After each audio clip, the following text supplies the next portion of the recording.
Shabbar Zaidi has authored multiple books, including Panama Leaks, A Journey for Clarity and Pakistan, Not a Failed State.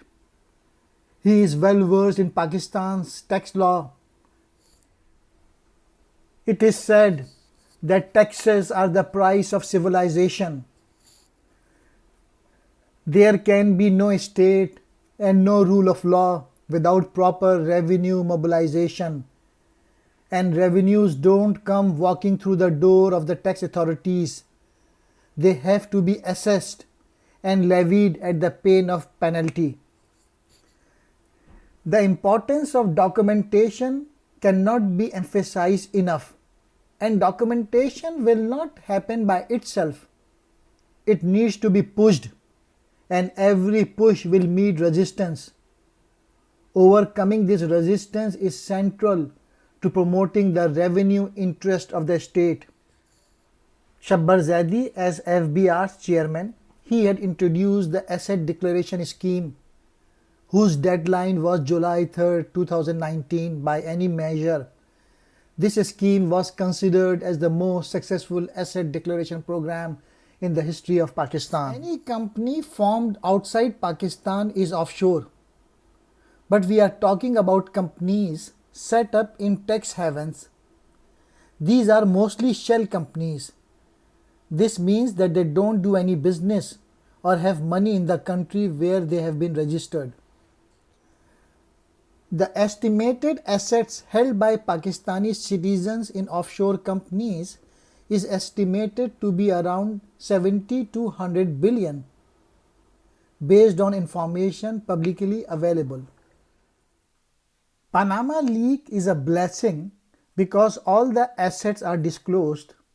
The Pakistani state is now able to work towards better addressing the problem at hand, that is working towards the betterment of the state so that the companies are compelled to invest locally and also address issues regarding the non-residency conditions which many businessmen exploit. Panama Leaks, a blessing in disguise, offshore assets of Pakistani citizens, by Syed Muhammad Shabbar Zaidi. Panama leak is a blessing in disguise for Pakistan's taxation policy if properly utilized and brought to its logical conclusion. Unless there is documented income-based taxation, Pakistan will never get out of its economic mess. We can achieve everything from the taxation system, including a collection of around rupees 3,000 billion in a year. However, the sources of assets held in Pakistan or outside Pakistan cannot and will not be identified. This is the reason why any effective movement or scheme for documentation is strongly resisted and results in a complete failure. Taxation is an economic measure to tax the people on their direct income, to create equity in society, and to identify the sources of assets of such persons, whether they are in Pakistan or outside Pakistan.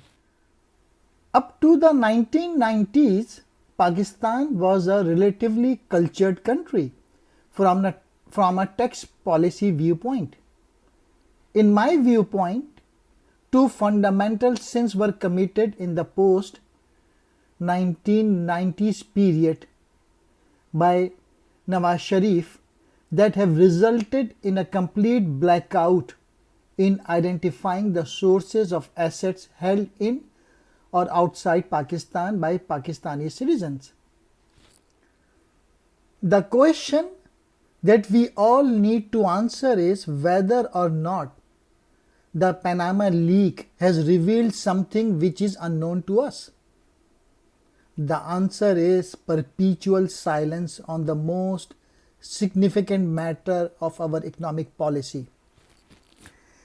When I say that a disclosure is a blessing in disguise, then I mean to say that Pakistan as a country should decide whether they want to continue with a system where there is effectively no direct taxation on income.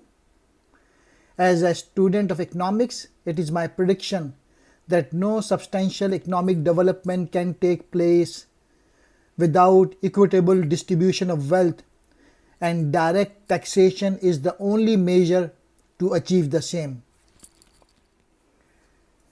This is not a leftist or capitalist thought.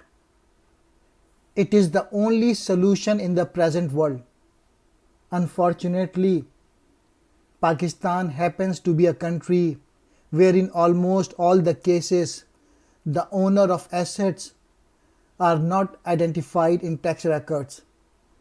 Furthermore, the way international developments on tapping the untaxed wealth is evolving, it would be very difficult for Pakistanis to hold such assets outside Pakistan if there is no declaration in Pakistan. It is a time for correction. As a nation, this is a blessing for us in disguise. It appears that such money is siphoned off without payment of taxes through illegal channels and represents either ill-gotten gains or kickbacks from public contract. Such money creates gross disproportion, inequality and disparity in the society, which wraps economic activity and growth, constitute plunder and theft of national wealth.